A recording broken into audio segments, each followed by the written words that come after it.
Glenn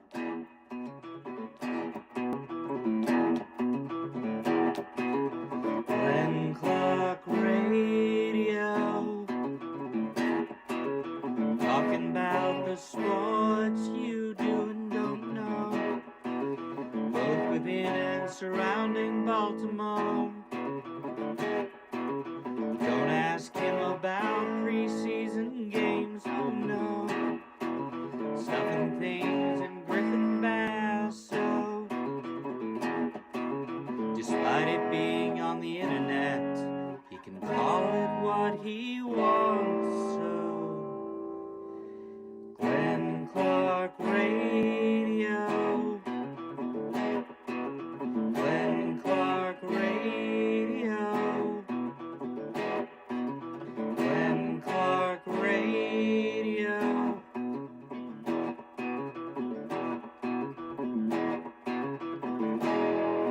Duke sucks.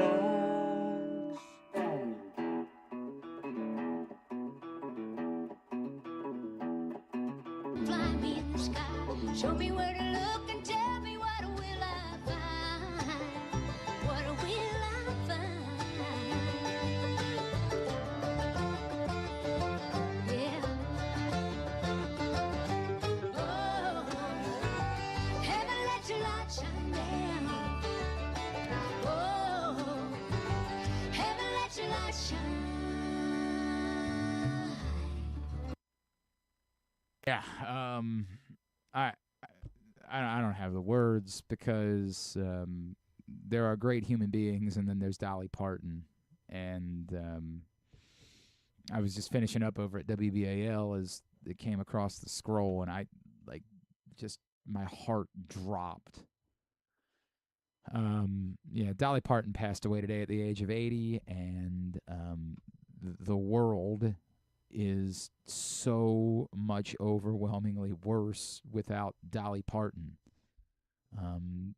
Dolly Parton was an amazing musician, was an unbelievable singer and performer, but was obviously so much more significant than that, and just someone who was so inherently good and caring and kind and eschewed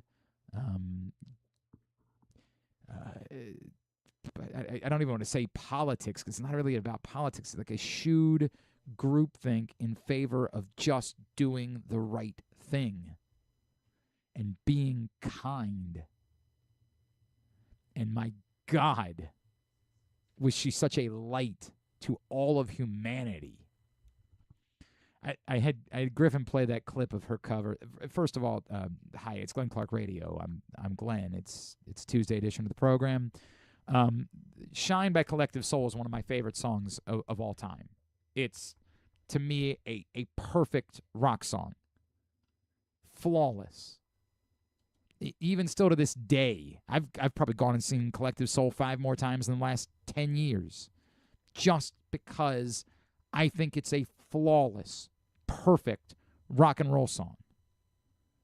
And yet when Dolly covered it, it became a flawless, perfect folk song. No notes, impeccable.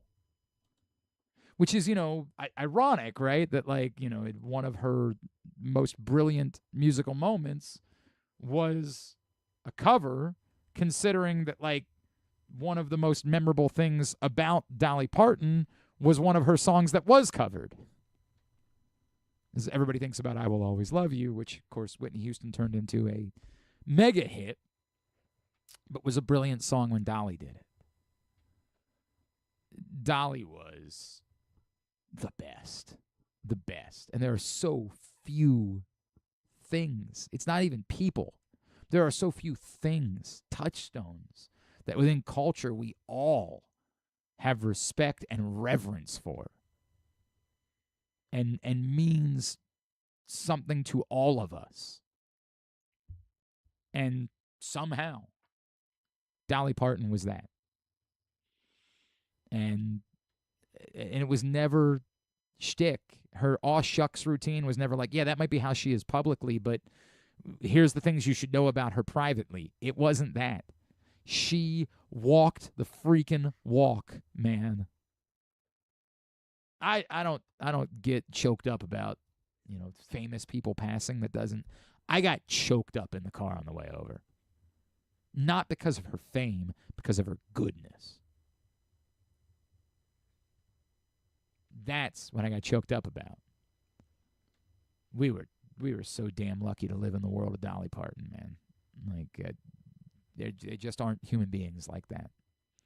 And, by the way, her music kicked ass. Kicked ass. Her country songs were good. Her pop songs were good. Her folk songs were good. Everything kicked ass. Safe home, Dolly Parton. The world is so much dramatically worse without you.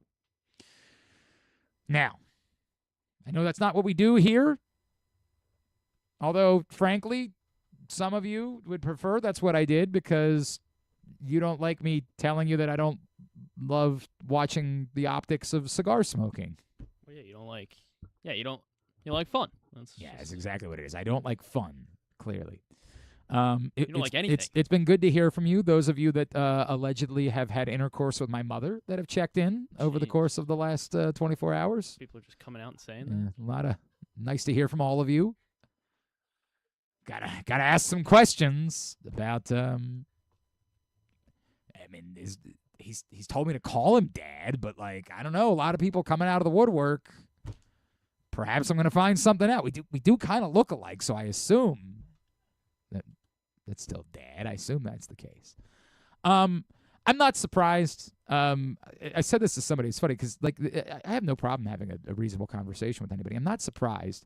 Ironically, I kind of said that Griffin shouldn't clip the segment in the middle of the segment. Yeah, I was like, then oh, do I keep that in there? He just did anyway. He just said, "The hell with you."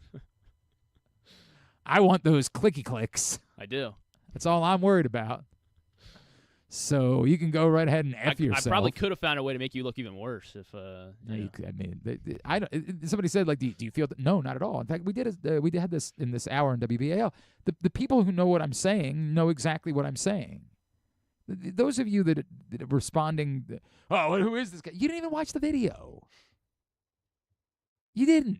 You just want to be mad at something. Because that's the nature of the internet. It's why none of us could ever be Dolly Parton. We can't help ourselves. We just want to fight with someone. And as one of the people I was having, because I have no problem. If you disagree, disagree. It's all good. I can have a back and forth with you. I don't even strongly feel anything about it. As I kept trying to say to him, like, it's not this deep. Like, I don't actually care. I just think the optics were bad. That's it.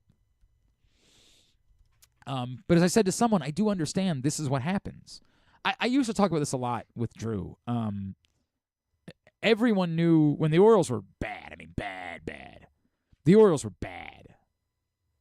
Nobody was even trying to hide from it. It was awful. Fans would lose their minds on a day-to-day basis. But what was crazy about it was then if we on the radio talked about it, then those same fans would get mad at us.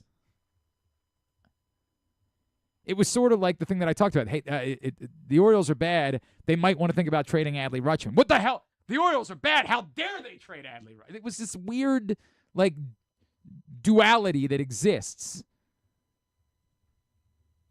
where fans feel both ways. They both know and they're frustrated by it, but at the same time, you better not say anything negative about it. I used to call it winning replacement theory. We fought with other people because we wanted to feel like we were winning. And when the team's not winning, you want to feel like you're winning something else. So let's win. Let's yell about something. It doesn't even make me mad because I get it. I don't care about these things the way that you do. I don't care about the guy that says something bad about Lamar Jackson. I can just ignore him. No, we usually invite him on the show if somebody says something bad about Lamar Jackson. We used to, and then I just... Well, the Orlovskis, I don't care. And if somebody wants to be mad at me because I don't like the optics, be mad at me. God bless you. I hope it's a big ol' hug. I hope that you feel good. I'm not going to change my opinion on the subject. I didn't really care to begin with, as I said literally in the video that you're flaming about. Dude, you're making so much about this. In the video, I say how much I don't care. You just didn't watch that part because it was more entertaining to suggest that you've intercoursed with my mom. All good. All good. I said what I said. I didn't love it. I had so many people that were doing so many. Well, what if you were to find out that they were like celebrating one of the players' wives being pregnant? Well, I mean, yeah, that'd be a cool thing to. Again, I would just maybe say not at the Just don't show up to the stadium. parade, okay? Yeah, right. I don't know if that guy's kicked me off the list or not. How do we let him? I don't even know who he is. How do we let that account be the arbiter of who gets to go to the parade? Well, there will never be a parade, so we don't have to really worry about it. I hope that's not the case. I hope that's not it at all. I hope there will be a parade. Maybe they should throw a parade after, taking 2 out of 3 from the race. You want to fight with people? Is that what you want? You want in on this action? I don't know. I mean, You want in on it? It's You want in day on it? to day. It's day to day. It's some days it's I'm completely done with this team, and then So, it's funny because somebody who was like arguing with me- that's the thing. Like I disagree. I think they should be allowed to smoke cigars. It's I not- think they should no, be no. allowed to You- enjoy it. but But also, wait, I also wait, recognize your wait, point. Wait. and think You don't disagree because I didn't say they shouldn't be allowed to smoke cigars. You're doing what everybody else is doing, which is you are arguing with someone else. I'm arguing with you. No. You don't like At the Orioles. no point did I ever say they shouldn't be allowed to smoke cigars. Didn't say that. I just want you to consider the optics. That's it. That's the point. It's the Buck Showalter thing. I wasn't bothered by Craig Albernaz being at Ravens practice, but I understood Buck's point. I'm not bothered by Orioles players smoking cigars after improving to 4 games under 500. But the optics of it, when you say that sentence, there's a reason why you're snickering, right? Because that sentence reeks of bad optics. You're smoking cigars 4 games under 500. And I acknowledge, guys can smoke. I smoke cigars on good days, smoke cigars on bad days. But you don't do it at work. We associate smoking cigars at work specifically with accomplishment. Specifically with job well done. Next time I book a good guest, Yeah. just You're just going to light one up. And you know what I'm going to say? got Wendell We got Pierce another on. show to do tomorrow. Who'd you book on tomorrow's show? Stuff and things. That's the point. That's why smoking cigars at work is weird. It's weird. The optics are weird because we associate it with major accomplishments, with this accomplishment is so significant that we don't need to think about tomorrow right now because this is the thing. I don't care. I don't care. It's just the optics. And the reason why, when I say the sentence like this, smoking cigars after improving to 4 games under 500, you snicker. Because you know that's a weird sentence. That's a weird thing to say. That's an odd combination.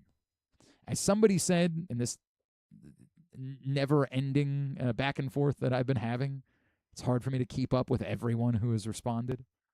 Appreciate you getting in. Yeah, thank you. Great. As Griffin looks at his bank account. There was somebody who said, I hope, wait a second. If they win, I don't care. This is Aviator John. If they win, I don't care. Which is essentially my point. If it was the Rays and they were doing something like this while they were sitting in first place, we'd probably just talk about how great the vibes were.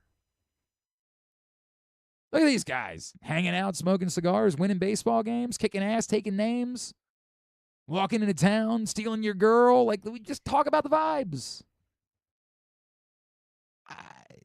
that's just not what I felt when I saw it. That's it. I hate that I even had to do this again today, but if people tuned in and they didn't get this, they'd be mad because that's all they saw, because it was all over the place and got hundreds of thousands of views. Well done, Griffin. Well done. But equally... I don't feel good about it. I think I wish you were just happy. About what? What do you want me to be happy about? Tell me what I should be happy about. The Orioles getting to 4 games under 500. Well, they're not there anymore, so well, I can't be happy. After tonight, they'll be back. Hopefully, they'll be back to 4 games. What are you going to be angry about after they win 500. tonight? I don't know. Will there be something to be angry about? We'll see. Coming up in moments, we're going to talk some Ravens. Jonas Shaffer, of course, covers the Ravens for the Baltimore Banner. He will join us. What did he take from preseason game number 2? What is still to be determined for this team? Speaking of the Ravens, later on, Griffin had the chance today to catch up with former Terp, Chig Okonkwo, Commanders tight end. They're going to practice against each other this week, and then they will play a preseason game on Friday night, so we'll catch up with the former Terp. And also today we will preview the start of Towson football season. Pete Shinnick, Tigers head coach, will join us in a little bit. They are opening the season on Thursday night against Maine. I think my family. So we're gonna do a normal show on Thursday, normal time show. My family's going to the game, but I think they're gonna want to go out and have dinner beforehand, and it's a 6 o'clock kickoff. Right. So this is the awkward. There's some and Gold Rush giveaway. Well, that's the part that I know that you're super excited about. They're giving away jerseys. Well, just me. Well, I'm not saying my kids would definitely like the jerseys. There's no doubt about that. They would love to get the jerseys. So, because they're only doing it for the first 2,000 fans. So, what time would we have to go have dinner and then be back in line to have any? That's what I'm trying to get to the bottom of here. Like, I want to know definitively what the game plan should be for the family and I on Thursday night. And this is your area. I would say probably just get there. Maybe we should just do the show there and you want to do the show live. And just make sure we get our seats. This is actually what Griffin really wants. He really wanted to figure out a way. When he found out we were going to Maryland to do the show tomorrow, he was like, what if we did the show from Towson on Thursday? I'm like, Griffin, it's 7 hours before kickoff. And he'd be like, well, we've been doing afternoon shows. Might as well just do another one. I was thinking we'd still start at 11. Yeah, no. Just do the whole, like, a countdown. Maybe we just do every show there. That's what Griffin wants. That's who he is and what he cares about. So, yeah, we'll catch up with Pete Shinnick a little bit later on in the program. I don't think there's anything significant news-wise. I know everybody's freaking out about Ja'Marr Chase. I think they said he was okay. Literally 5 minutes later, he returned to the sideline, and no trainers were anywhere near him. So. God, this is why I don't like paying attention to training camp. This is why training camp's the best. Dude, they had a moment of silence for Ashton Genty. One of my leagues was drafting. And then 5 minutes later, they were like, oh, by the way, he's good. One of my leagues was drafting Sunday night. And when that report came out, and so somebody took with their second-round pick, they took Genty, and I was like, "Hey, I was like, Colin, heard, right? Like 2 minutes ago, the guy that had the 12th pick that saw him there knew. The guy was like, "Oh no, I ain't taking Genty." They just had a moment of silence for him on the football field. I was glad I didn't jump after. Is it Mike Washington? I guess is the yes, the that is the backup that everybody was freaking out, getting excited about. This is one of the weirdest stories of all time. The way that it was reported was like they had a moment to acknowledge the injury. It wasn't a moment of silence, I guess. It was a moment to acknowledge the injury as a team. What does that mean? It's the weirdest report, but this is what happens when it's training camp, and we all everybody has to justify being out there, so you have to report every detail of what you see. So earlier today, everybody's freaking the freak out because Ja'Marr Chase goes down. And then, like, moments later, all the same reporters are like, hey, by the way, Ja'Marr Chase is cool. Like, here he is. All's good, man. Nothing to see here. Don't worry about it. It's friggin' bizarre, bro. Just so bizarre. But the word is that Ja'Marr Chase is okay. That's the word at this point. Phew. We got to get through training camp, man. We got to get to football games again. I know this guy doesn't feel that. This guy wants to be able to watch as much of practice as he's possibly allowed to, whereas I'm just like, please stop. Stop reporting about practice because it's causing pandemonium. Ashton Genty, moment of silence for an injury that might cost him like 2 days. It's just too much. Too much. Joining us now, he, of course, covers the Ravens for the Baltimore Banner. He is our friend Jonas Shaffer, and he's back with us once again here on GCR. Jonas, it's Glenn. What's going on, brother? How are you? What's up, Glenn? How are you, man? I'm all right, man. Let me go through a couple things with you, right?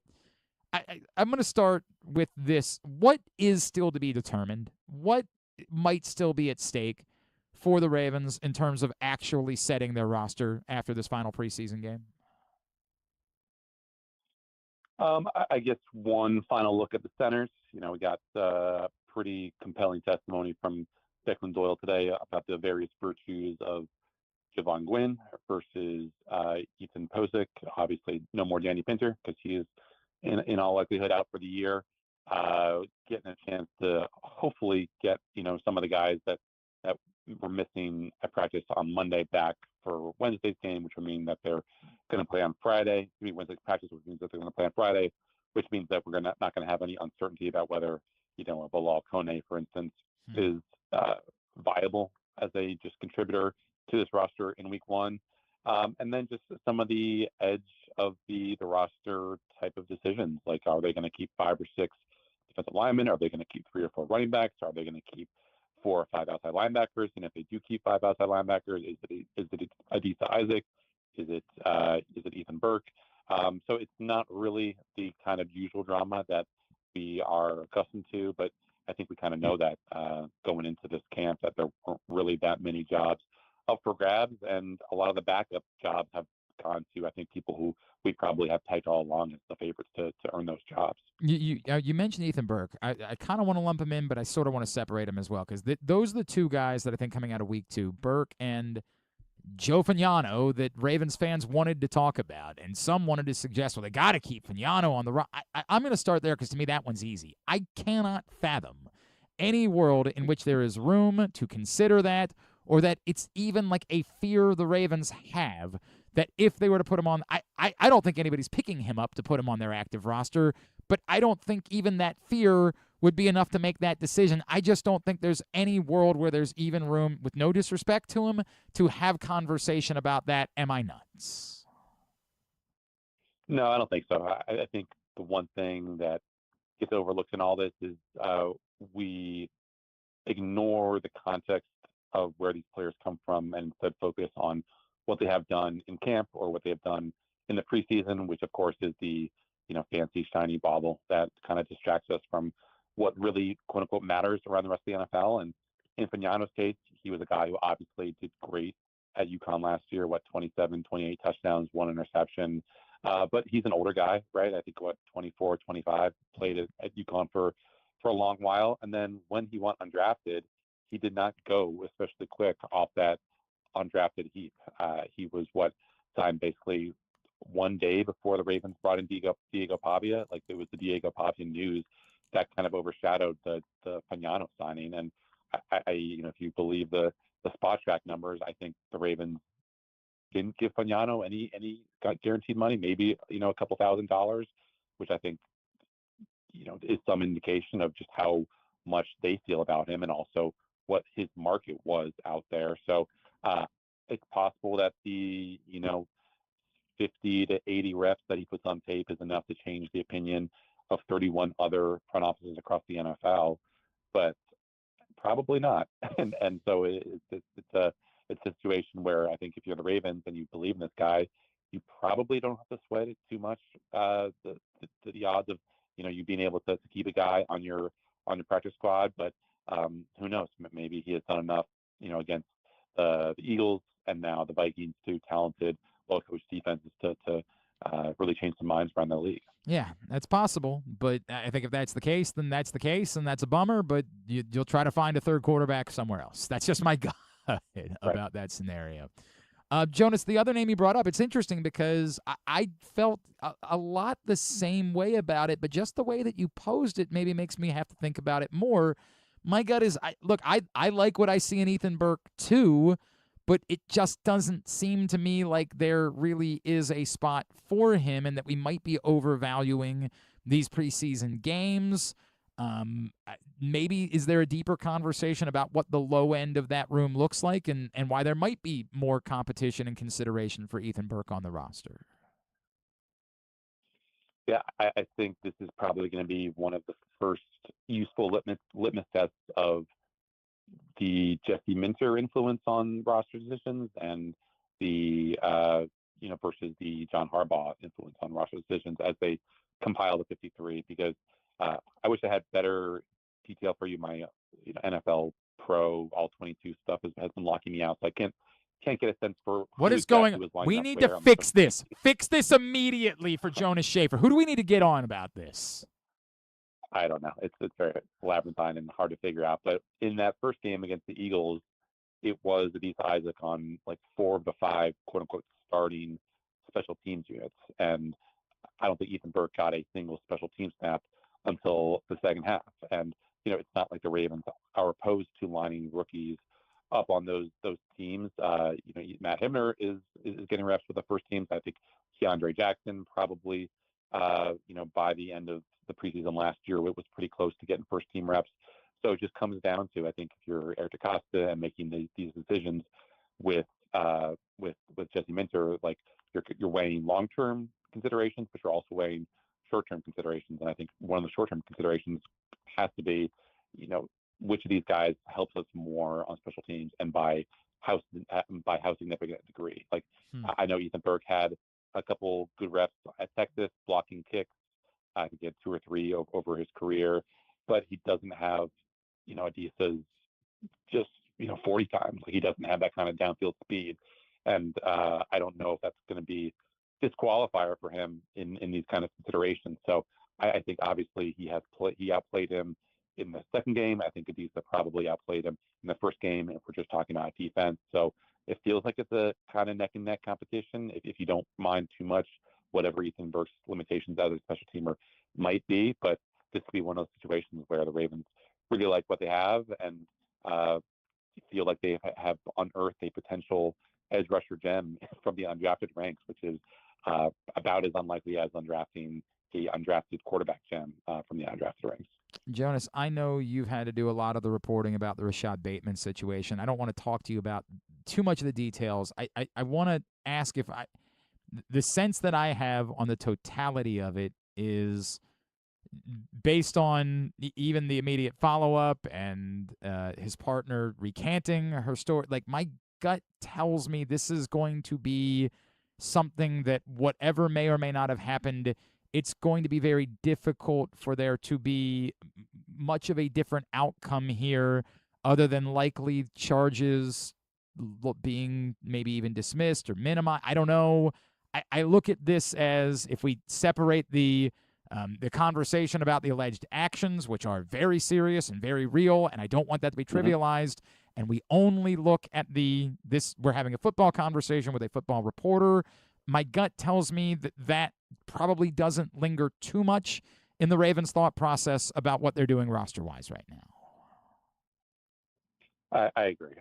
I think even if there hadn't been this recent spate of news about the recanting and the whatever else was reported yesterday by TMZ, and that we have substantiated it at the Banner. Yeah, like the odds that Bateman was going to miss any significant time because of an NFL punishment this season, I think, were very, very, very, very low. And that's just because the wheels of justice in the NFL take a while to get going. Like, I think it was 7 or 8 months from our investigation on Justin Tucker to them announcing the 10-game suspension.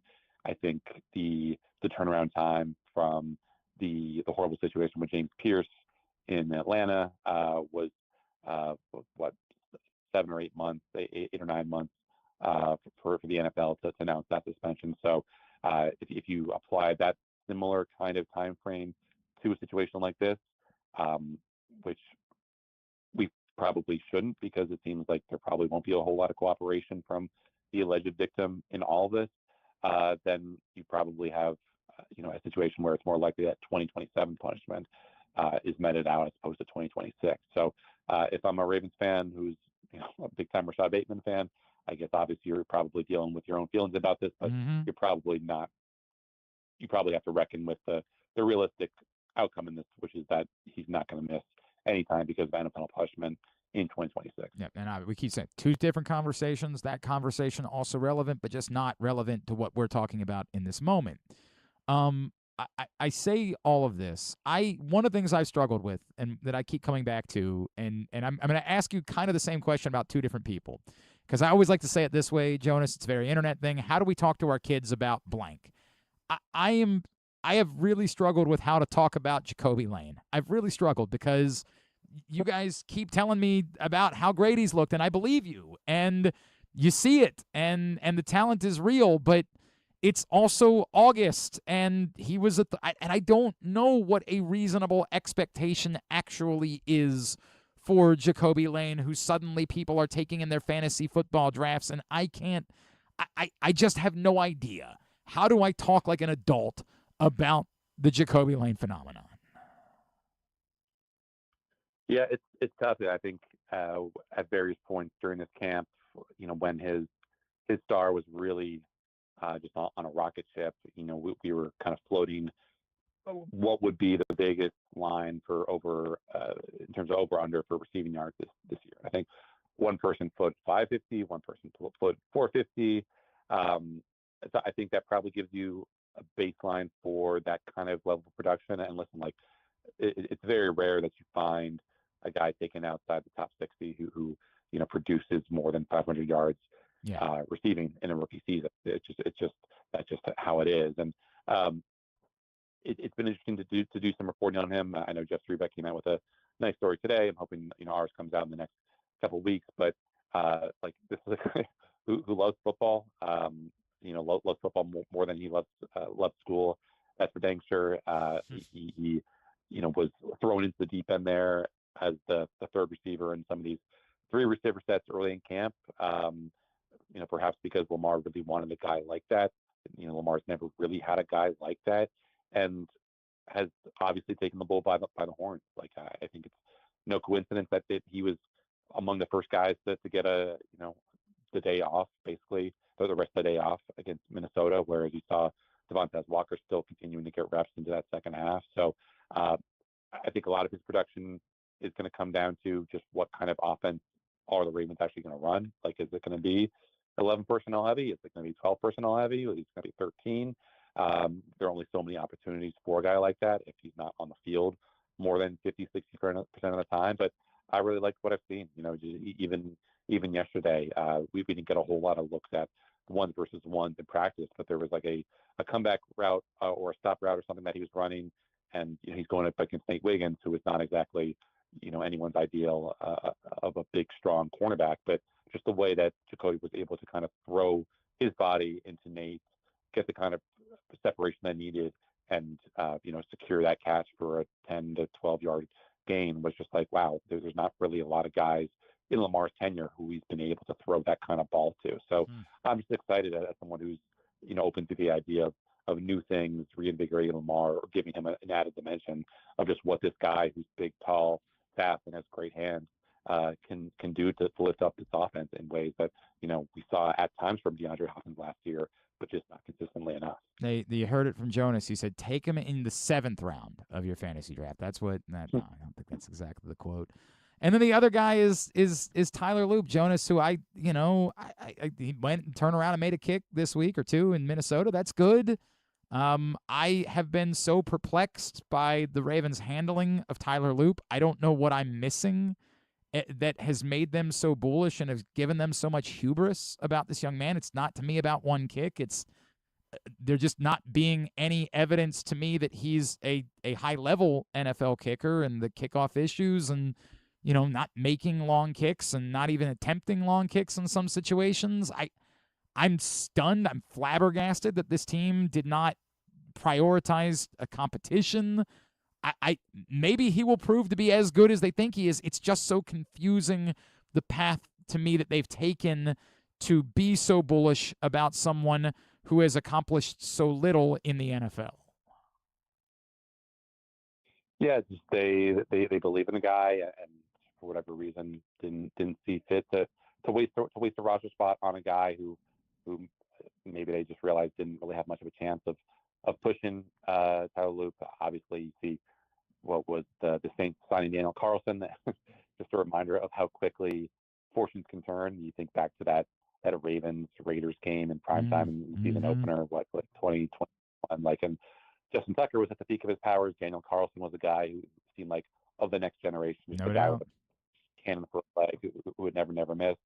And you spin it forward 5 years, and Justin Tucker's out of the league, and Daniel Carlson wasn't on the team until just a couple of days ago. So I guess if you are allowing for the possibility that you can have those downturns like that, then I guess you also have to make space for the possibility that Tyler Loop can all of a sudden become not just a solid NFL kicker, but perhaps a good one. And it's funny that we pivot from talking about Jacoby Lane, a guy who can do no wrong in camp in the preseason, to Tyler Loop, a guy who can do nothing right, because he can go 10 for 10 in a practice or a span of a couple. It just doesn't matter, right? Make if it has in the preseason, and people still aren't going to forget what they saw in week 18 last year. So it's going to be a long road back for him in terms of just getting equity with Ravens fans, but that's what you pay him big bucks for. How long do you think the leash is? Like how much, like, do you think we're bullish about this until it ruins the season? Is it like a couple of misses and there could, like, what does your gut tell you about what this actually looks like?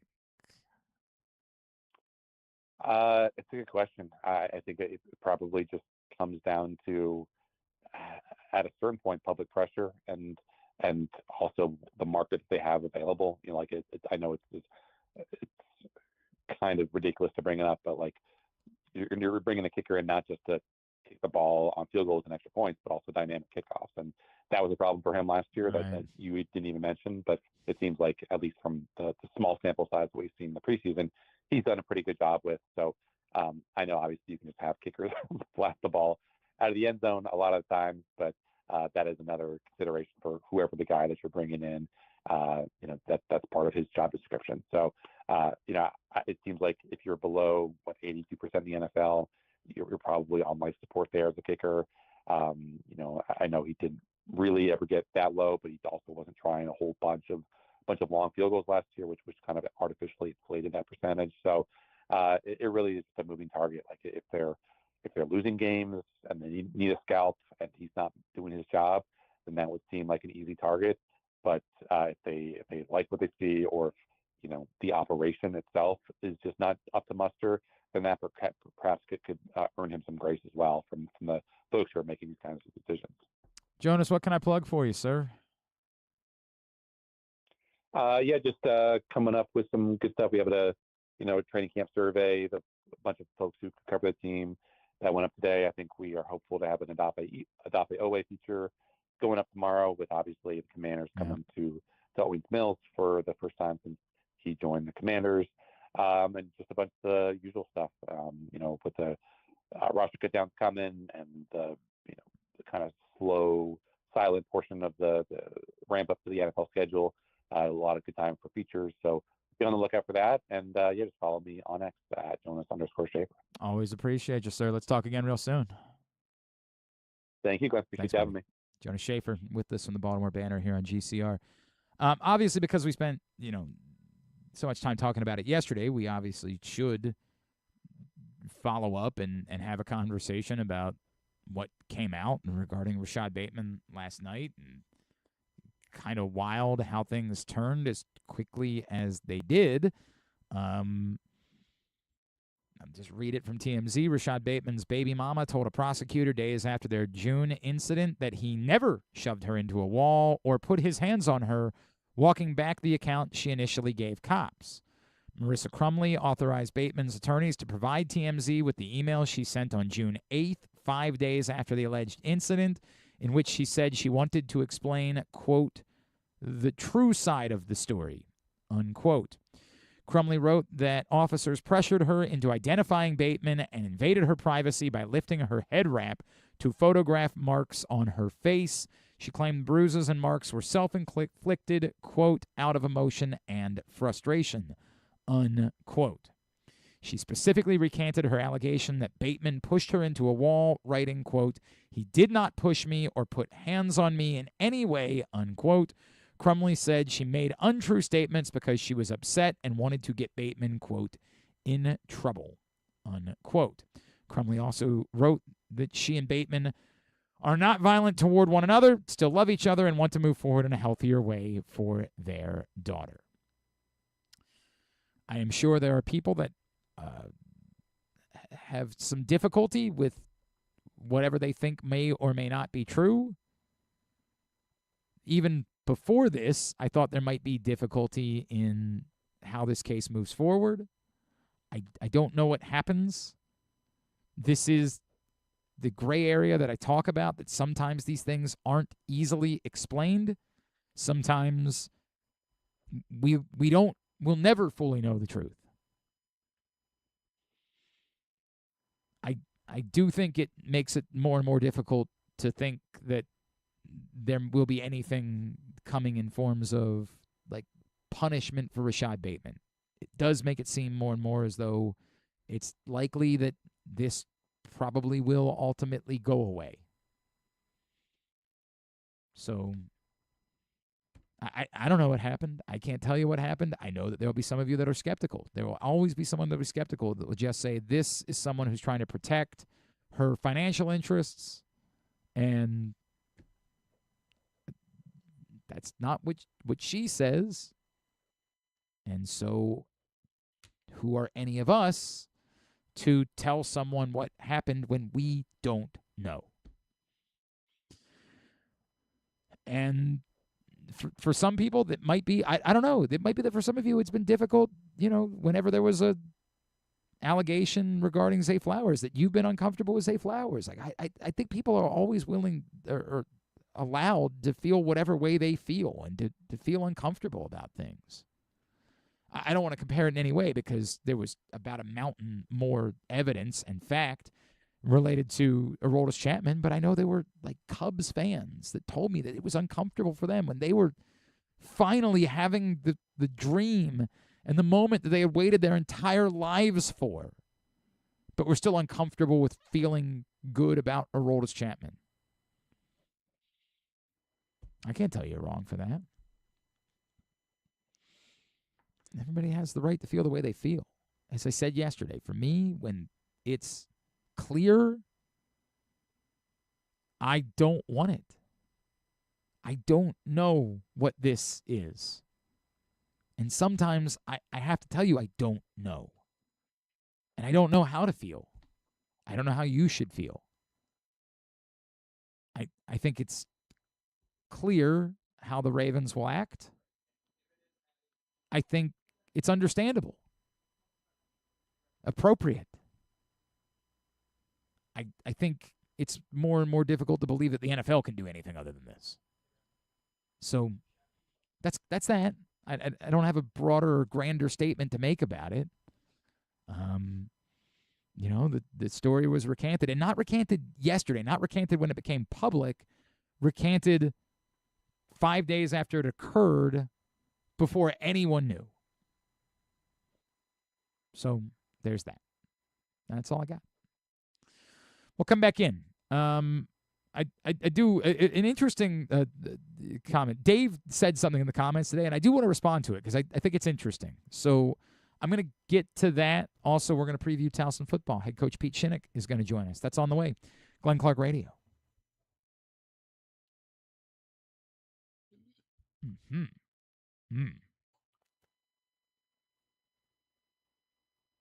Sports and social inside Live Casino. We've got everything you need to make the night a winner with massive screens, cool drinks, great food, and Wi-Fi that won't drop the ball. Reserve your table by August 20th to enter our early draft bonus drawing. Draft like a pro at Live Casino.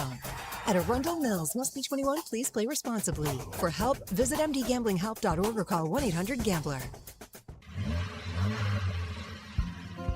Your car is more than just a ride. It's an investment. At Leading Edge Auto Body in Mount Washington, we've spent over 20 years perfecting the art of repair. From high-end imports to your trusted daily driver, we handle all makes and models with elite precision. Our team holds the highest honors in the industry, including ASE Master, ICAR Platinum, and specialized aluminum certifications. We make it easy with free towing, pickup, and delivery because at Leading Edge, customer satisfaction comes first. And remember, with insurance, it's your car and it's your choice. Choose the experts. Leading Edge Auto Body. Quality you can see. Service you can trust. Go to leadingedgeautobody.com today. Gambling can be a fun and entertaining experience, but there are risks involved. If you're planning on betting on the game at the casino or on your phone or computer, know your limit, stay within it. Set a budget and a time to stop. Remember, gambling isn't a financial solution, and it doesn't mix well with alcohol or drugs. Know the risks and have a plan before you begin gambling. For free and confidential services, call 1-800-GAMBLER 24/7 or go to helpmygamblingproblem.org. This is Byron Warnkin. If you've been injured in a car or truck crash, you probably know this is stressful. Medical bills, the insurance company giving you the runaround, you got to get your car fixed. You don't just need a lawyer, you need results. At Warnkin LLC, we represent the injured across Maryland. Whether it's a car or truck crash case, medical malpractice, or any other serious personal injury, we fight for maximum compensation for you and maximum ease for you. You don't want to have to deal with this stuff. Warnkin LLC has been voted best personal injury law firm in Maryland for a reason. For us, 443 Results isn't just a phone number, it's our mission. Get the advocate that you need. Call us today, 443 Results, or visit us online, warnkinlaw.com. That's WARNKENLAW.com. Make the most out of every day in your Toyota RAV4. Available in hybrid or gas-only models. A RAV4 can get you where you want to go in style. Check out buyatoyota.com for deals on new RAV4s from your local Toyota dealer today. When you feel invisible, exhausted, stressed, or anxious, and you have days that just feel too hard to get through, you are not alone. If you or someone you love is struggling with mental health or problems with drugs or alcohol, help is right in your hands. Call or text 988 to get support whenever you need it. Help is here. Call or text 988. Brought to you by Maryland Department of Health. Coming back in here with Glenn and the other guy, Garrett, whatever his name is. You know who they are. Back in here on GCR as continue along on a Tuesday edition of the program. Hey, today's show is brought to you by the new print issue of PressBox, which is available for free at your Baltimore area High's Dairy stores, any of the hundreds of locations around town where you find PressBox. And you can read it all for free as well at PressBoxOnline.com. That's Jesse Minter. He's the new coach of the Ravens. He's trying to do something that very few have ever done before, a rookie head coach winning a Super Bowl. Cover story from Antonio Barbera about that. Also, lots of college football, college soccer inside this print issue of PressBox. Go get it right now. Okay, so sometimes people send me something, and I got to think about it for a second. Dave gets in on YouTube today and says, what do you think about MLB teams with horrible records going ape-s crazy after a walk-off win with Gatorade and ripping jerseys off? Not that it's an equivalency, but I've always felt that was odd. That is interesting to me. It is. I'm torn, right? Because I would be the first person to say, like, hey, but remember when the Orioles stunk, but Robert Andino knocked the Red Sox out of the playoffs? But ironically, while I had fun in the moment, I really did kind of hate the way that Orioles fans continue to talk about it. I hated that. Like, it was neat and all, but that's all it really was. It was a neat anomaly. It was kind of embarrassing. In a way, it's kind of embarrassing the way that we talk about Delman Young, not because it wasn't. We all felt it. It was special. It was amazing. It's just that.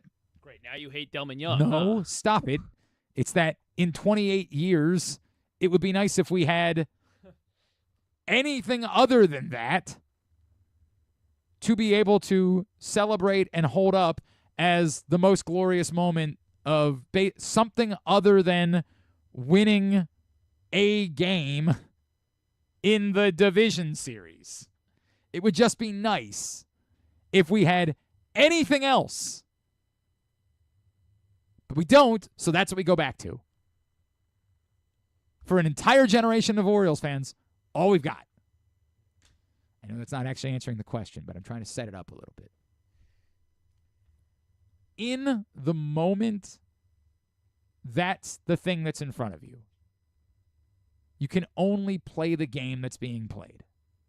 So in the exact moment, look, man, I enjoyed the September. Oh, we're still doing this. This is yes, the Robert Andino thing. There you go. The Orioles won. The Red Sox knocked out of the playoffs. Glenn hated this. Yes, I hated it. As you know, I loved it. It was wonderful. I hated the way that we talked about it, like it was this great accomplishment. World Series champions. I think that sometimes you're right, and Dave, and it can look enough. Like beat him up. We've done it. Sometimes it can look ridiculous. Sometimes it's so over the top. If it's August or September and you're just an awful baseball team, you're the reason the Pies went away, huh? Yes, I'm the reason. Those were good baseball teams. We wanted to celebrate. Those were good things. I think that can look incredibly over the top. I think short of that, it's hard to say that any one game doesn't matter. I think it's very difficult in June to suggest that any game doesn't matter or couldn't be that turning point game. So winning all of them, I think, is worthy of celebrations. And even getting a walk-off win in September, like that was a bad Orioles team. Looking back, it was probably over the top, but it was also the last time you were going to be together. Like there's context to all of it. On September 13th, if you're 50 and 99 or whatever that math would work out to, I don't know. And that's the thing, and like that's what you have, and you're over the top about it. Yeah, I could see that being kind of ridiculous. You were mad this night too. No, I love this night. I talk about it all the time. It was one of my favorite nights. This team was bad. Yes, they shouldn't be celebrating. I didn't say they shouldn't be celebrating. We all experienced it. And yes, the context also matters here. It wasn't your typical walk-off either. I think it's complicated. I do. There's something about somebody, like a lot of people have asked me about this. Like, would it have bothered you if they were smoking cigars in the clubhouse? No. The cigars don't bother me. It's the cigars, bother isn't even the right word. It's the optics of this looks like something that you only do when you're accomplishing a goal, when you've done it. I joked with someone that I was having back and forth with, like in the movie, I want the scene to be that like one of the young players goes and grabs like cigars and says, come on, we got a big walk-off, let's go smoke cigars. And then like a veteran comes in and is like, hey man, when we clinch a playoff spot, save those cigars. We'll have them then. And then it becomes the rallying cry, right, for the next few weeks. Think about how good those cigars are going to taste. Just think about it. Like that's what I want. Instead, it was Pete Alonso going into Colton Cowser's locker, and he took those cigars out. And is that what it was? And then he's the one that initiated it. I mean, Pete Alonso was definitely in the middle of it. I just didn't like the optic. That's it. It looked like it's not bigger than that. It's not deeper than that. Dave, it's an interesting question, and I think that there are circumstances by which some of us might roll our eyes, like think that a celebration is over the top. On September 6th last year, I didn't think that celebration was over the top because of the context. The context was, oh my God, you just did something impossible. Literally, no one's ever done it before. So even in the context of one game. But, you know, if you won on a walk-off sack fly when your team was 40 games under 500 in September and you were going crazy and dumping Gatorade, then, like, yeah, I could see we're looking at that. You might say, yeah, that's ridiculous. Like, what are we doing? So I think context matters. I do. Context always matters. And as I said before, there might be context that I'm missing from what happened on Saturday night. I still think whatever it was. Somebody said, well, it would have been better in the clubhouse, but you're not allowed to smoke in the clubhouse. Well, technically, I don't think you're allowed to smoke in the dugout either. Like, I think the rules are you're not supposed to be smoking anywhere in the stadium. I'm pretty sure. So they should have gotten fined. No. Not what I'm saying. I'm saying that for optics, it might have been better if you were going to break a rule to break it in the clubhouse where nobody was watching than somewhere else. That's it. God, I hate that people are going to. I'm going to have to deal with this next week. So I'm going to be somewhere and be like, "Oh, so you hate fun, huh?" Hate that. Hate you. I'm probably not going to cut that one up today. I just don't feel like it. Got a big show tomorrow. Yeah, we're going to Maryland. Make sure I get that right. Going to Maryland. All right. We had to do this a little bit earlier because of his schedule, but an opportunity to get ready for the start of college football season. The coach of the Towson Tigers, Coach Pete Shinnick, right now here on GCR. Towson football kicking off the season on Thursday night. I'm going. I'm taking the kids. We're going to have a lot of fun at the season opener against Maine. And joining us now to tell us more about his team, he is the head coach of the Tigers. He's Coach Pete Shinnick, and he's with us now here on GCR. Coach, it's Glenn. It's great to see you as always. Thank you for taking the time for us. Glenn, thanks for having me on. Truly appreciate it. I want to start that you're going to be with us. Oh man, we're so fired up. My kids, this is cool, and I it's funny because it's my first question, and I feel like I kind of know the answer a little bit, but like the nature of this, doing this on Thursday night, nobody in the country is starting the season before you guys are. I know there's a lot more FCS teams playing this weekend than maybe there have been in the past, but can you tell me how this all came about and why this was something that you guys wanted to do? Yeah, really. I credit our administration, our athletic director, Steve Eigenbrod, our president, Dr. Ginsburg, wanted to do something a little special this year. We were looking for a game, and it happened to be a conference game, but looking for a way to kick this season off, and, excited that we're doing it Thursday night. And as I look at the schedule, it's kind of fun because we're the first one listed of all the FCS games. So that's cool. I like that. I like that a lot. And obviously most of the kids in Baltimore County not back in school yet. And so it's a great night for them to come out and support the Tigers and wind down this summer.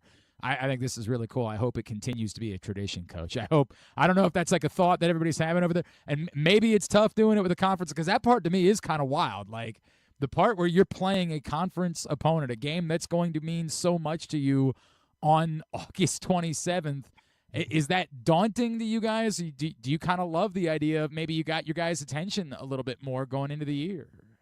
Yeah, I think you hit it on the head right there. I mean, it gets your attention. It grabs you. It is a conference game.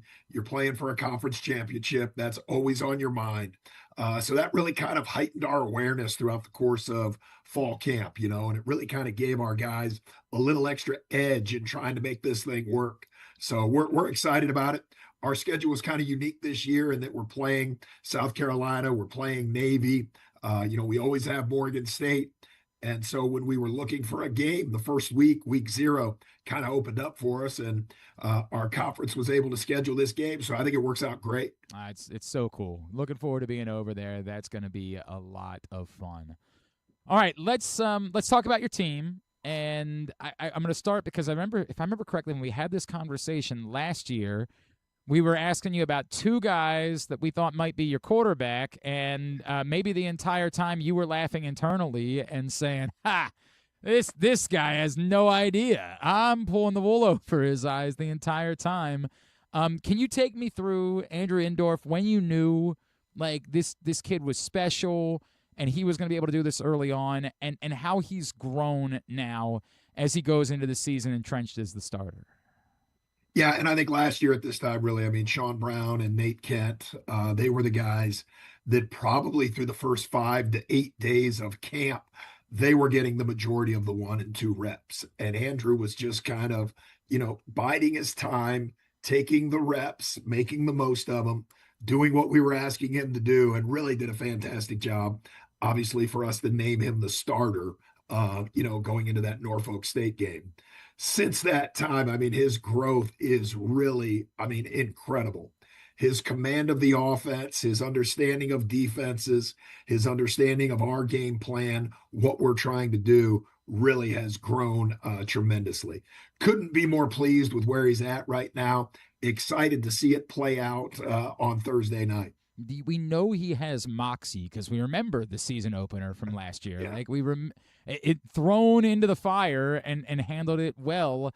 What else, like from a football standpoint, beyond just his like emotional growth, what else maybe you look at it and say, boy, man, like this is what separates him and gives him the opportunity to maybe be among the more special quarterbacks in the league, if not the country? Yeah, I think his composure. I mean, you mentioned the moxie. I mean, he's got a little bit of, what it takes to understand, how to get the ball downfield, how to get the ball on a check down. I think he's grown in his pocket awareness, and I think he's grown in his ability to see more of the field. And I think that's what's going to give him the opportunity to take the next step. I think he averaged close to 200 yards last year, somewhere around 60% completion percentage. I think, we're going to see those numbers go up. Pete Shinnick, Towson football coach, with us here in GCR as they get ready for the opener on Thursday night. Coach, I feel like, unfortunately, we've had this conversation before, right? Like, you guys have been so competitive and so kind of right there, and it just feels like it's almost like proverbial. You're kind of pushing it up the mountain right now.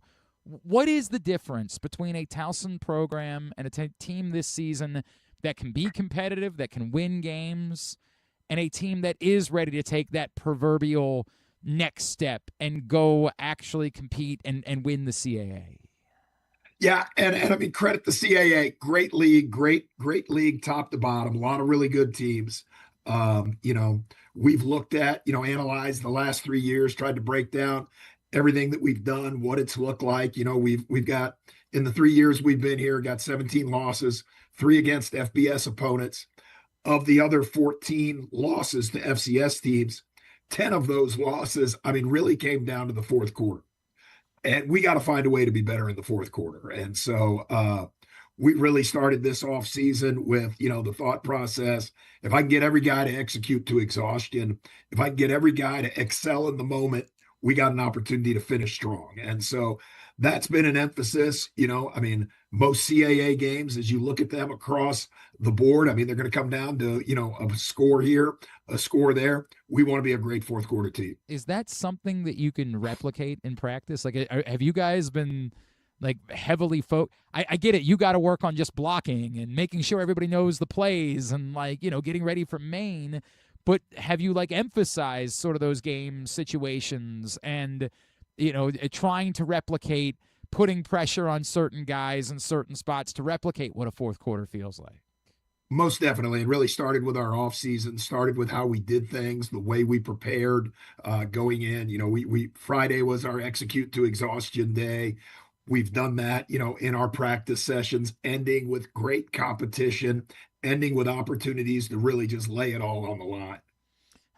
Give me an idea, Coach, of the guys that you feel like are ready to step up this season on either side of the ball and maybe be difference makers, the types of guys that can determine, how well you're going to handle these fourth quarters.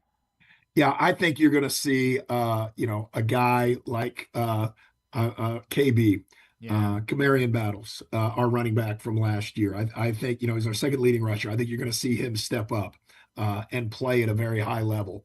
CJ Shaffer will be our starting tight end. He's played very well for us.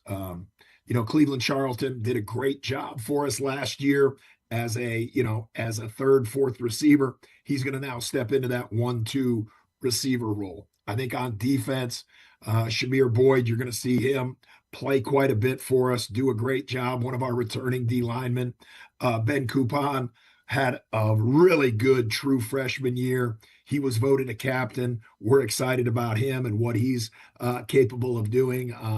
I think on the corner spot, Zakai Brown, who played a lot for us, and Marquise Cooper, who transferred in. I see those guys really doing a great job, having an opportunity to kind of stand out for us. Coach, you're not watching to see who gets maybe cut by the Ravens in the next couple of days to see if there's anybody that maybe wants to come wander down the street and play for you, are you? I'll tell you what, as crazy as all of this has been and as crazy as it was prior to this year, you throw that into it. It's unbelievable where we are. Somebody's got to put an end to this. Somebody's just got to say enough's enough. How much does it impact your life? Everybody talks about it, obviously, at the FBS level, right? But I actually imagine it's almost maybe even crazier at your level, at the FCS level, with the people are watching your guys and saying, oh, that guy looks like somebody that can come up and play at our level. How how functionally difficult is this? You find a player, you got a guy. What does this look like for you as a football coach that, in your life kind of just wants to like get a team ready to play Maine on a Thursday night? Yeah, it really is a different approach. And I mean, you really, before you would go, I'm going to develop him year 1, year 2, get him into a starting spot, year 3 and year 4, feel great about him. Now you go, I'm going to develop him, get him into a starting spot. And the reality is somebody else may take him. Right. And so, I mean, it is a different approach as to how you do this. And I do like the rule 5 for 5. I think that's very good. I think that's very helpful. I think it will allow some guys to maybe stick around the original place a little longer because, now they can, instead of trying to get out after year 2 and have 2 great years someplace, I think they might stick around till year 3 and still, be able to go and, make that next move. But it's just a different world and it's a different approach. You got to have a plan for it. I think we've done a great job recruiting high school classes over the course of the last 3 years. We've seen a lot of, those guys move on, but we're going to continue to do that, continue to develop great talent. Is that still your focus and trying to do it that way instead of like plucking guys elsewhere? I mean, kind of our approach has been, if we have a senior on the roster, we're going to try to replace him with a freshman. If somebody leaves in the portal that's within our 2 deep, we're going to try to replace that person with somebody in the portal. I can understand how that makes sense, right? Like I can completely understand why that's logical. Have you, it's funny you say somebody, like how much do you guys talk about this? Like I know you had media day a little while ago. Like is this something that, hey, we think about because we see it, but we're just too busy dealing with football and preparing for winning games? Or is this a dominant topic amongst coaches? Yeah, it is. I mean, everybody's talking about it. Everybody's having the conversation. I mean, the pregame conversation is, late in the season, who are you worried about? Early in the season, who are you excited about? I mean, yeah, it's a constant conversation amongst coaches. We get together for, our end of the year conference. We're talking about, is there a way to curtail it? Is there a way to help it? I think probably the best thing that the NCAA has done is go with a one-time transfer portal window. That is huge. We really like that. And the 5 and 5 thing, I agree with you. I think it makes a whole lot of sense. I guess it also means that you guys don't have to like spend as much time thinking about like red shirt stuff. Like it's just it's kind of no longer a concern at this point. Yeah, not even something you think about. If a guy can help you on kickoff cover, you're gonna put him on kickoff cover. Get him out there. Get your best guys. Yeah, if he can help you someplace, you're gonna play him. You're gonna do it. Not worry about getting him an extra year or whatever. It's already built in. How do they handle? I guess there's got to be some excitement for that, right? Like that a lot of guys are going to be making their debuts, right? Yeah, and I mean the difference is, we got guys on scout team right now that are going to play in the game. Wow, because you're not worried about developing them at their natural position, but you're going to develop them on our special teams and give us great depth. That's a really cool thought too. And I know that's got to maybe how much does that do for getting those guys ready? Like how much more incentivized are they for what they're doing on the scout team because they know they get to play in the games? Most definitely gets them pumped up, gets them excited about what they're doing, gets them feeling good about, contributing to the team. You're not just, okay, all I'm doing is practicing Tuesday, Wednesday, Thursday hard. You know what I mean? Now I get to contribute. Now I get to be a part of it. Can I ask you just, Coach, I know it's the last thing that's on your mind before you're getting ready to play a game, but I didn't have a chance to chat with you when Raymond Berry passed away, and knowing your family, it's funny because I've been friends with some of the Unitas boys over the years, and so we were talking about it. But can you give a sense, as a teammate, what he meant to your family and just the legend of the Colts? Well, yeah, no, first off, an amazing man, number one, just probably one of the nicest human beings I've ever been around.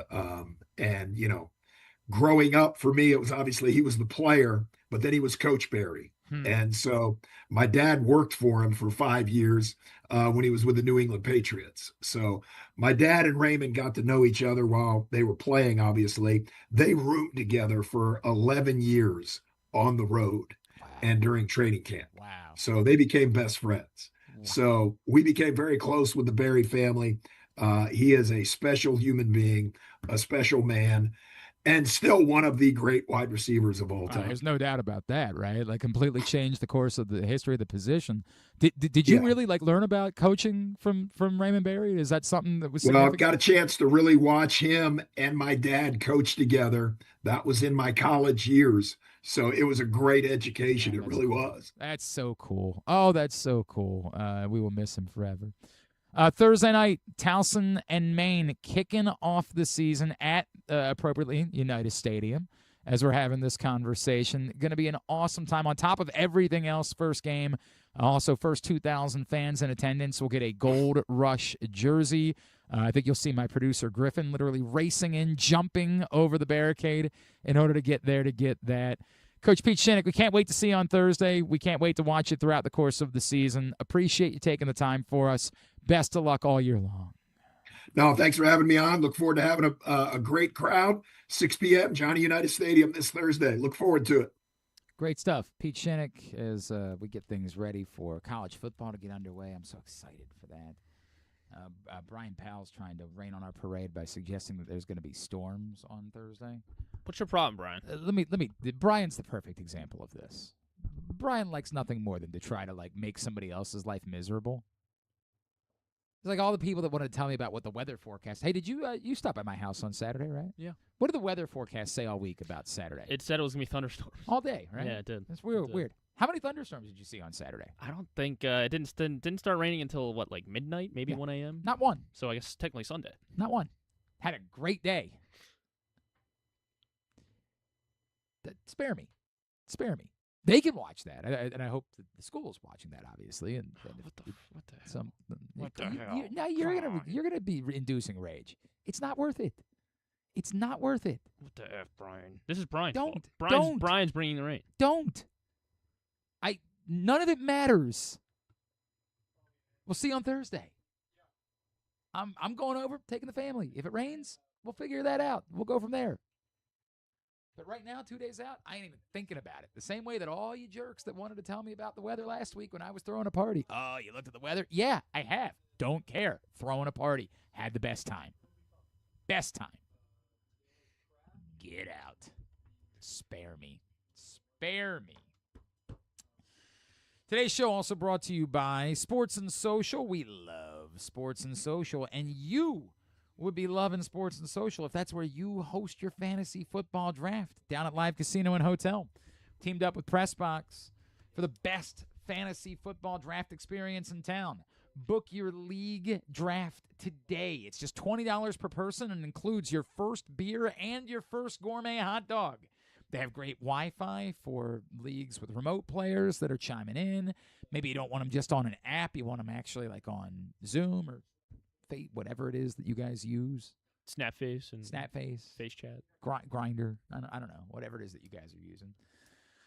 Every commissioner, every team gets special prizes and promo items, including a championship ring and a draft board. They got that taken care of for you. Enjoy the 100-foot video wall during your draft.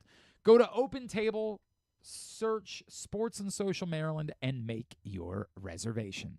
We'll come back in tidbit, two-bit to wrap it up. It's Glenn Clark Radio.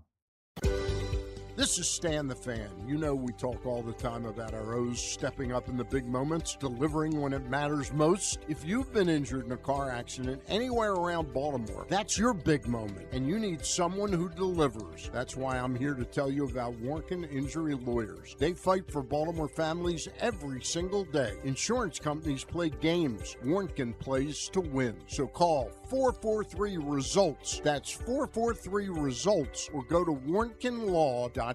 When you need results, it's right there in the number, 443-RESULTS.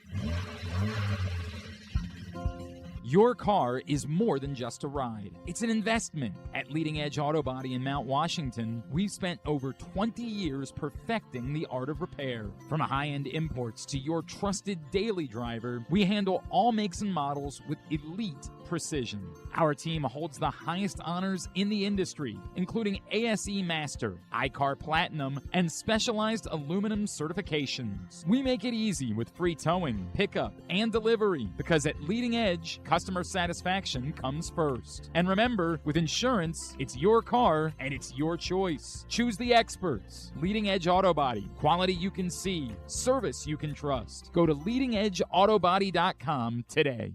When you feel invisible, exhausted, stressed, or anxious, when you have days that just feel too hard to get through, you are not alone.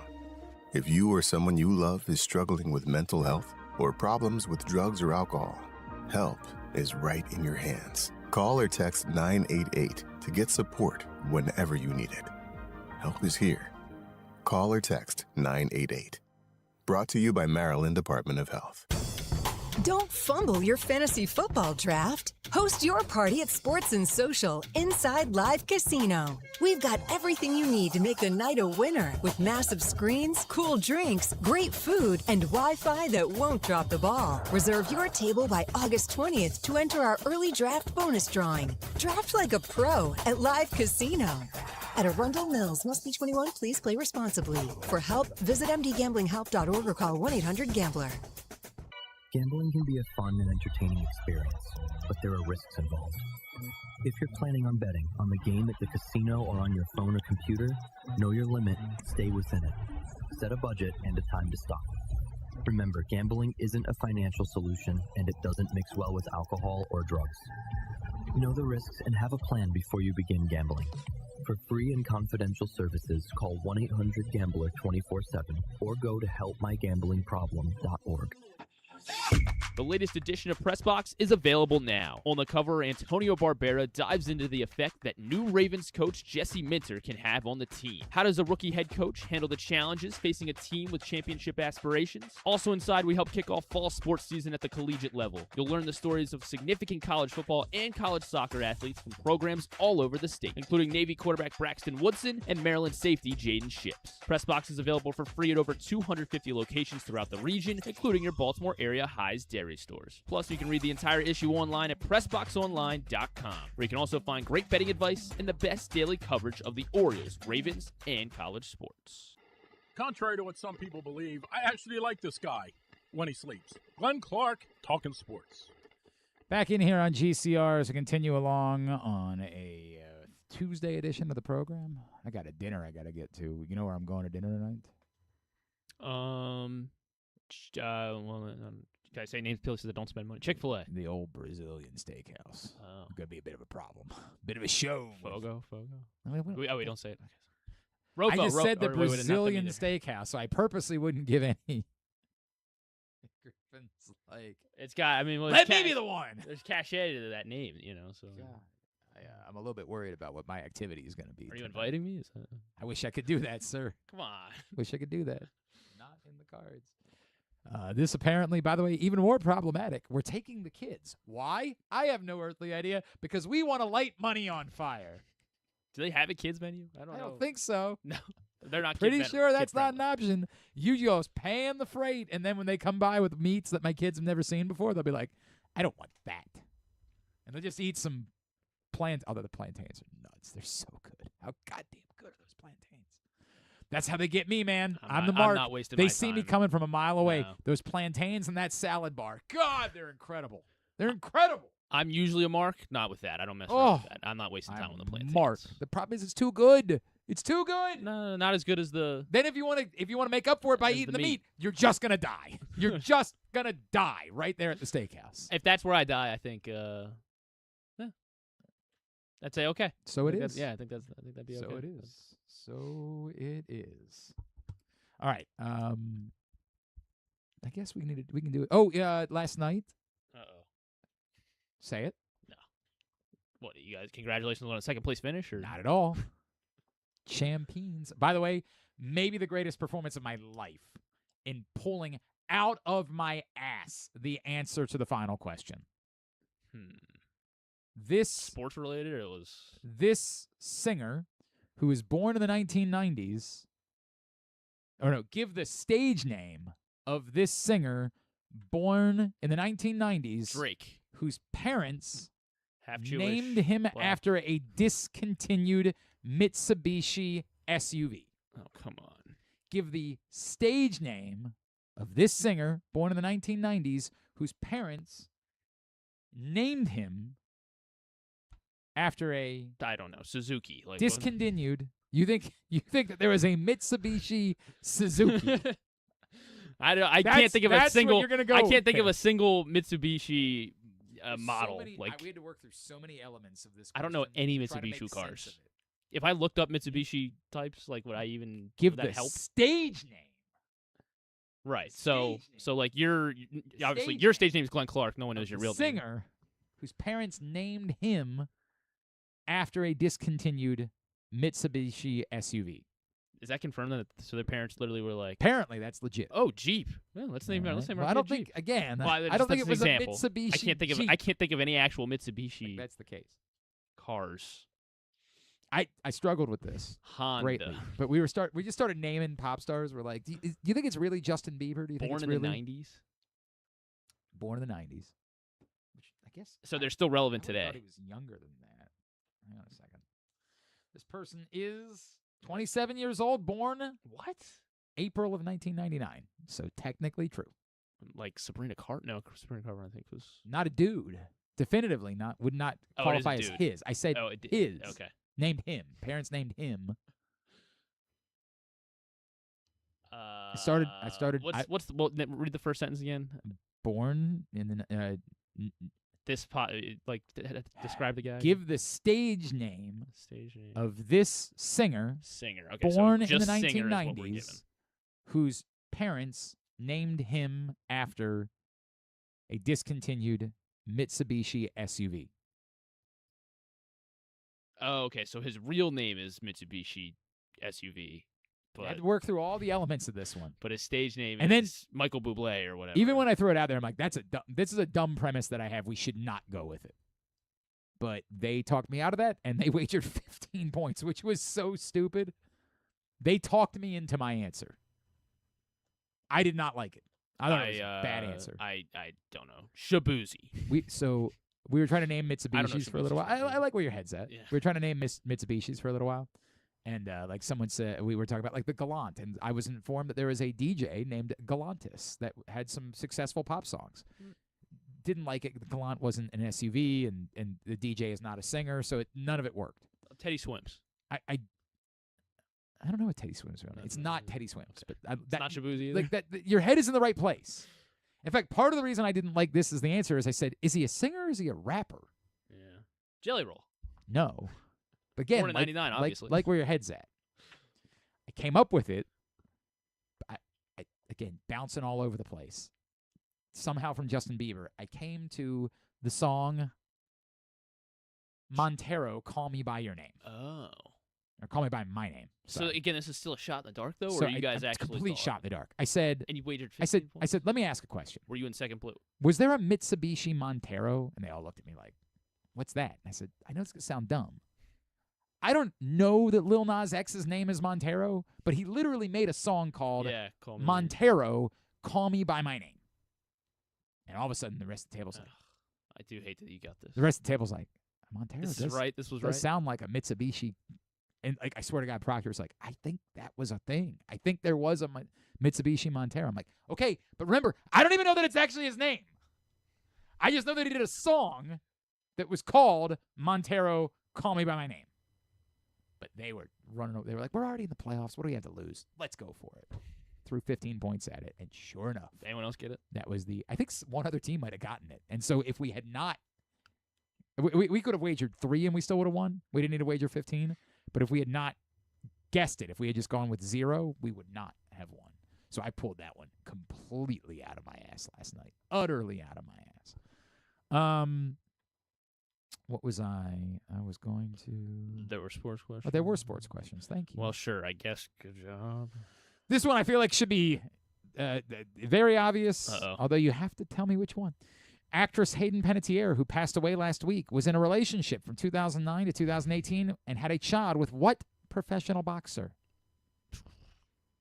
From, what years? 05 to... 09 to 18. Pauls weren't active yet. They were not active boxers at that point. Were they? No, I don't think so. I don't think so. So he was a real boxer. Well, the Pauls are real boxers, but No. Those guys are not. They're about as real boxers as Lil Nas X. No, they definitely have records. They definitely have a win and a loss. Mm-hmm. Oh boy, I thought you'd know this. I don't know. Hayden Panettiere wasn't really on my radar. Shoot. It's not really about her. He's an incredibly famous boxer and also even more famous. I don't think it's Tank Davis. It's not. I don't think it's Floyd either. He's gone and literally served in the war in the Ukraine. Really? Yeah, because his brother's the mayor of Kiev. His brother was also a professional boxer. No. Vladimir Klitschko. Good for her. Good for him. I don't know. There you go. Nailed it. Well done. Heavyweight champion of the world. Why would you know that? Why would you know that? In the big, you know which one the Paul brothers have fought, but the heavyweight champion of the world, a bit too much to ask for Griffin. A little bit too much. The linear belt? No. I only need to know if he's fought because I like the young up and coming guys. 58-year-old on Netflix. That's what I need to know about. In the Big Four of Northern American sports leagues, college basketball. Which two franchises have won at least 20 championships? So I know the Yankees have 20. Hmm? Well, because they won. No, I don't think the Celtics have reached 20. So the Big Four being MLB, NBA, NFL, and NHL. MLB, NFL, NBA, NHL. There's not an NHL team that has 20 titles, is there? You're trying to get me to answer the question for you, and I'm not going to do that. Has Boston really won 20? I guess I'll go with the Celtics. We'll go... Celtics, Yankees. So I was torn between two... obviously, the Yankees. Everybody knows that. I was torn between two teams for the other one. I said it's either the Celtics or it's the Canadiens. Yeah. And I don't know which one it is. But I know the Canadiens haven't won in forever. That's exactly what I said to John Proctor. I'm like, the part that I'm struggling with is the Celtics have won titles in modern times. The Canadiens haven't won in 30-some years. Yeah. So I'm torn as to which way we go with this. But then Proctor asked how long the Stanley Cup has been around. Probably a while. I said, yeah, it's been a really, really, really long time. The Stanley Cup, of course, is 134 years old. Wow. Since 1890, whatever, 95? Yeah, I guess whatever that math works out to, yes. I think I'm off by 5. Maybe 1890, yeah. Yes, I guess that's the way that worked. And there probably were, I know there was one canceled by like a strike and one, So then he said, and how many? 1893. How many NBA champions have been there, Ben? I'm like, not as many.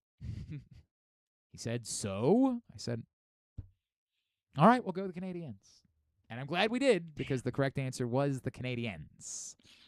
The Celtics have won 18. Oh, come on. The Lakers have won They're terrible. 17. God. Why would I guess such a poverty franchise like Great point. Bums, losers, and they think that there's something in Boston. They think they're the city of champions. They only won 18. Canadians have won 24 Stanley Cups. Right, so there you go. Haven't won one in 30-some years. That's a good point. Terrible. Was it 93? I think that's right. Or was it 92 or 4 or something? Was the 93? Yep, 93. They're the last Canadian team to have won the Stanley Cup back in 1993.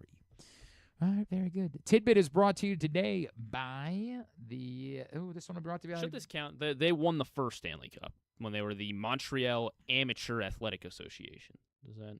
I imagine it count. I don't know. I have no idea. They were amateurs. How does that even count? Today's show, or Tidbit, is brought to you by the Stan the Fan Variety Hour. I don't think the Stan... Did they end up getting together yesterday? I don't think they did. So I think that'll still be coming this week. Facebook.com/PressBoxSports, YouTube.com/PressBoxOnline, or PressBoxOnline.com/video. As always, Stan shows brought to you by Warnkin Law, as well as the Costas Inn. Who is the saves leader for the Colorado Rockies this season? Oh, it's somebody with like 2, right? Like it's somebody who's not a Rocky anymore, right?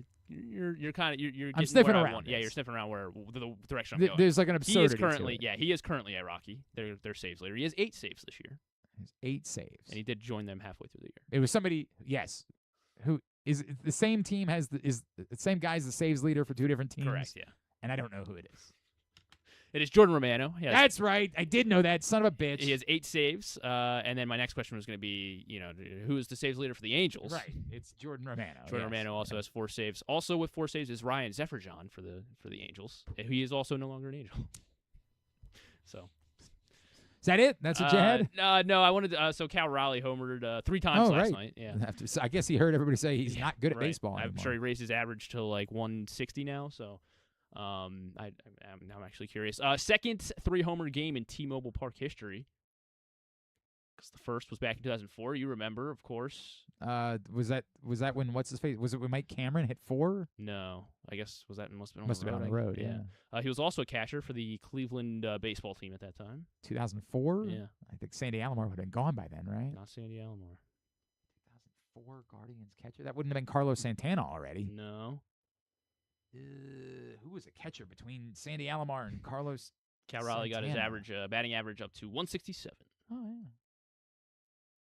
yeah. Victor Martinez. Oh, son of a bitch! You might have gotten there actually. Well, because I wanted to go with so there have been 18. Yeah, I gotta go. I don't know if you okay. Heard. I got a big dinner. I kind of don't want you to go now because I want to go. I'm sorry. I'm so sorry. 18 3-homer games in Camden Yards history. 18 3-homer games. 12 by Orioles, 6 by 12 by visitors. Yeah, that sounds more like it. 12 by visitors, 6 by it's wait, let me count it. Okay, 10 by Orioles. Why did I come up with 18? Really all over Is it the 18 place men maybe because there's been multiple. Oh wait, no, I was right. Holy hell, are you okay? 18 total 3-homer games in Camden Yards history. You want to guess the 6 Orioles or the 12 visitors? Let's do the. Well, I know Josh Hamilton was one of the visitors. Yes. 2012. I know that Manny Machado is one of the Orioles. He is one of the Orioles. I'm pretty sure Markakis had a 3-home run game, right? Nick Markakis did, in fact, have a 3-home run game against the Minnesota Twins in 2006. Chris Davis. Yes. One on the road and one away. Or sorry, what the hell am I saying? One at home and one on the road. Am I remembering Robbie Alomar having a 3-home run game? 1997. I don't know April why 26th, that stands out to me, but against the Red Sox. Maybe just because we brought his brother up. Like that's the reason why I'm thinking about it. There was a Oriole in 1999.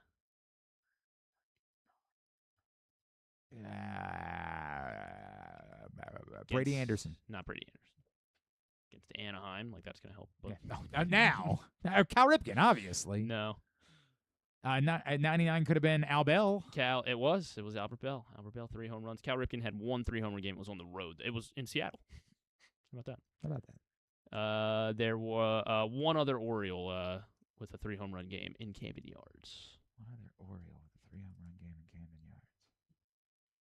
One other Oriole with a 3-home run game in Camden Yards. I don't remember one. When was it? It was 2021. Oh God, that's not a real. He's an Oriole though. It's not like he's. It's not like it was Renato Nunez. Santander. Not Santander. Santander does not have a 3-home run game. What do I don't remember. Does that mean he's currently an Oriole when you say he's an Oriole? I mean, yeah, he's employed by the Orioles. He is not active. Oh, Mountcastle. Yeah, okay. Ryan Mountcastle. I don't remember it, but I kind of remember. 3 home runs against the Blue. It was. I wonder if they lost this game because he only had 4 RBI. Oh, Jesus, that's not. They did. They lost 10-7. Oh God. They fell to 23 and 47. I mean, if anyone was 19th. watching, they would have been really upset. Yeah. We were probably watching. The most recent. How about the most recent? This was a visitor. The last time someone hit 3 home runs at Camden Yards. I feel like Mookie Betts did it, but I don't think he would have been most did. recent. It was back in 2016. Yeah, most recent. I don't know. It was last season. I don't remember. Right before the All-Star break. I was there. Was the Yankee? That was right No, before it the wasn't All-Star break. that was 2024, I think. Oh, it was 24, right? Yeah, Yeah. 2025. They were already bad by this Yeah, they point. were already bad. 2024. Remember the Yankees? I don't remember anything about what happened in July of 2025. He was a former Oriole to do it. This was his first. Yeah, it was his first trip back to Camden Yards. First trip Since getting traded. in July of last year. Yes, July 13th, 2025. It was hot as balls. I remember because it was a rain delay. It was my brother was in town. It was like the only game all year you could go to, so we waited out like this 3-hour rain delay, and then it was the most humid day I could remember, maybe ever. Oh, it was Stowers. It was Stowers. It was Kyle Stowers, 3 home runs. Funny that I don't. The weather did not help me, but thank you for adding it. Yeah, they lost 11-1. I do remember. I remember it now. I remember it well. All right, I gotta go. I got the steak to eat. Have you ever thought of taking a cruise to these wonderful destinations with sunny skies and beautiful beaches? Well, wait no longer. We're ready for you to cruise from the Cruise Maryland Terminal. Have a little phrase that you can go from baggage to margarita in about 15 minutes. Choose fun with an array of destinations, onboard activities, entertainment, and world-class cuisine. Contact your travel agent and book your cruise today. Let your adventure begin. All right, here's what's coming up totally tubular-wise. The Orioles and Cardinals open up a series in St. Louis. It's Chris Bassett on the mound against... Oh, we actually know who it is now. I should probably update that. Liberatore? No. Yes, it is. Okay. It's Liberatore. Matthew Liberatore goes for St. Louis, 7:45 on Masson. And that's it. Everything else, GlennClarkRadio.com. The Vince Young Untold is today on Netflix. Oh, damn. We want to watch that, actually. And I think that's it. Jeopardy Masters Season 4. I'm probably going to miss that one. Hard Knocks to Seahawks. I don't know how I could follow the plot. I haven't tuned into this season. Nobody's really I don't know why. me. Yeah.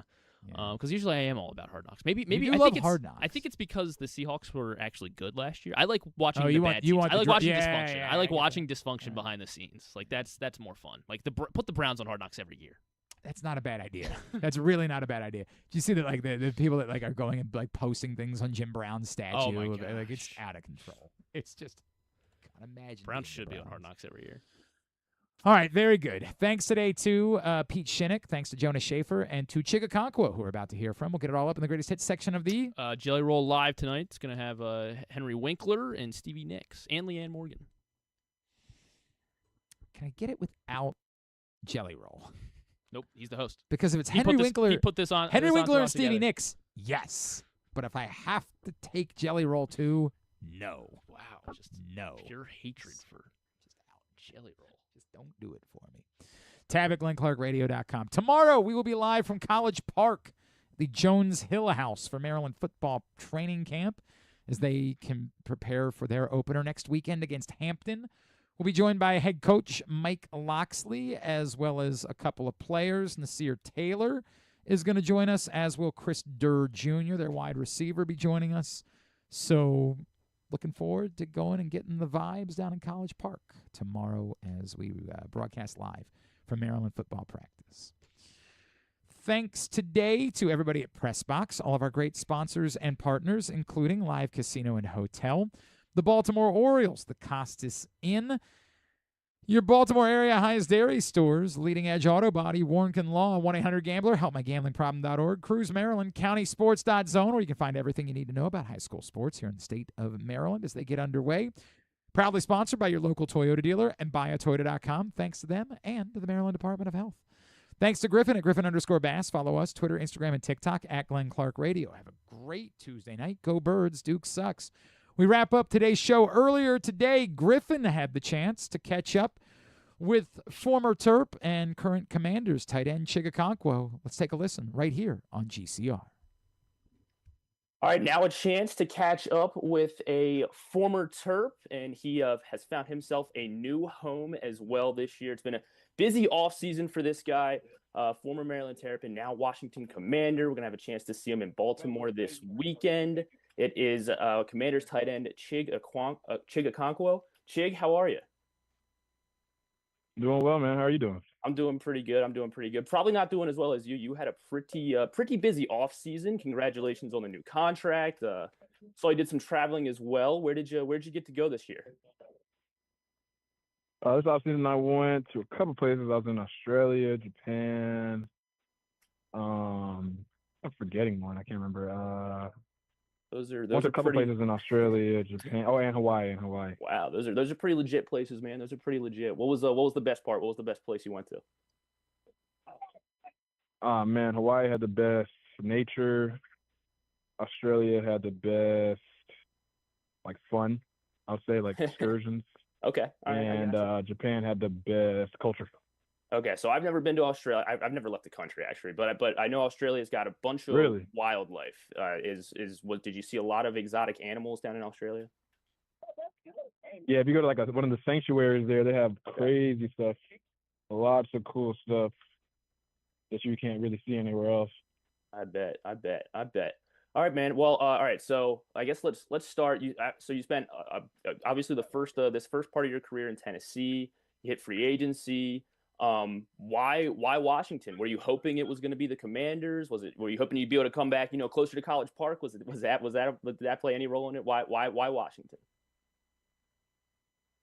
I think for me it was the best fit for me. The most heavily interest, in my opinion, in terms of having a real goal for me, a real plan, what they saw me doing, and having elite quarterback as well as also everything just played in, and it all factored in to the decision. No doubt. What has it been like so far working with the guy, former Heisman like Jaden Daniels? Yeah, man, it's been great so far, man. He's as advertised, super accurate, super chill, super calm. We haven't even got to see the ability rushing the ball yet. We'll see in the season. So I'm very excited for the season. Excited to play with him. I think it's gonna be really fun. Nice.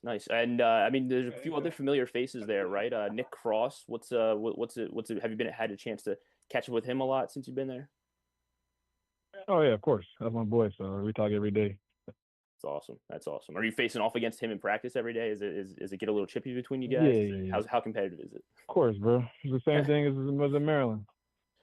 That's awesome. Well, speaking of Maryland, then how about a guy that just joined you over the last week or two, Stephon Diggs? I'm not sure how much you got to know him, if at all, while obviously he was on to the NFL. But did you have any sort of relationship with Stephon before this year? Nah, I didn't really know him. Gotcha. Have you had a chance to catch up with him and talk about your Terps days at all? Yeah, of course. We've been chatting every day and being on the offense, me and my offense. We just talk every day. I got Not about Maryland stuff, but I got you. What's it like? Seeing a guy, because he's definitely got kind of that upper. He's been in the league for quite a while, and people are very familiar with him and his game and who he is on and off the field. What's it been like, kind of seeing a guy like that operate day in and day out? Yeah, it's good to see a great player. How they go about their business, how good they go about perfecting their craft. Very competitive. You can see that every day in him. So yeah, it's been great. Just seeing that fire that he brings. Will definitely help our team for sure. That's awesome. How about all right? So this week, you got the joint practices coming up, and do you like these joint practices? I guess I'll start with that. Do the players enjoy them? Yeah, they're cool. At the beginning of camp. Like later as you go on in camp, it becomes a whatever thing. But yeah, they're definitely great. Just to be able to compete against other teams and other schemes, and just using your all the plays that you've ran. You do it against your defense every single day. And it kind of is like, man, we're going against this one defensive scheme every day. So it's really cool to go against different plays and different players. Like when we went against the Dolphins, they had a completely different scheme than our defense. So a lot of the plays that didn't work on our defense, would work against them. So it's really cool to see stuff like that. It would be nice to see what the Ravens throw at us.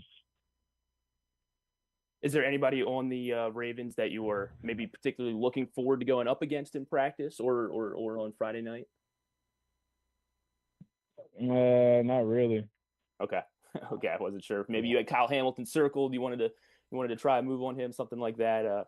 But no, that should be great. Looking forward to seeing you guys out there.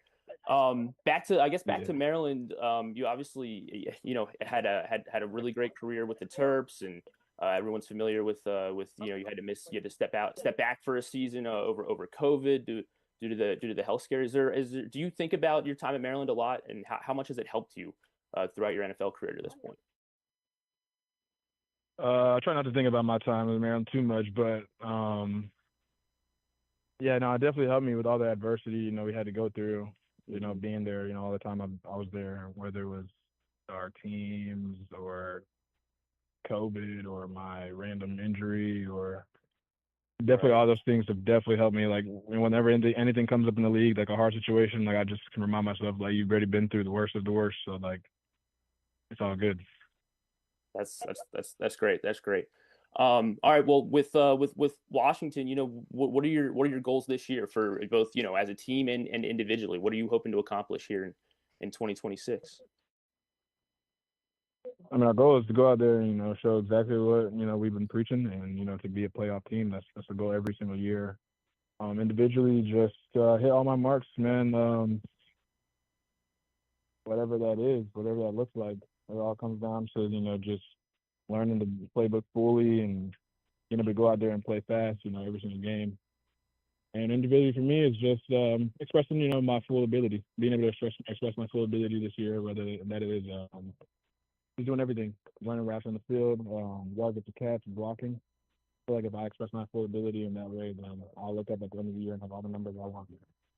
Is that something that you'd want to be able to try to show off more? Is your blocking, or do you want to get more involved in the pass game or receiving? How what's the specific focus?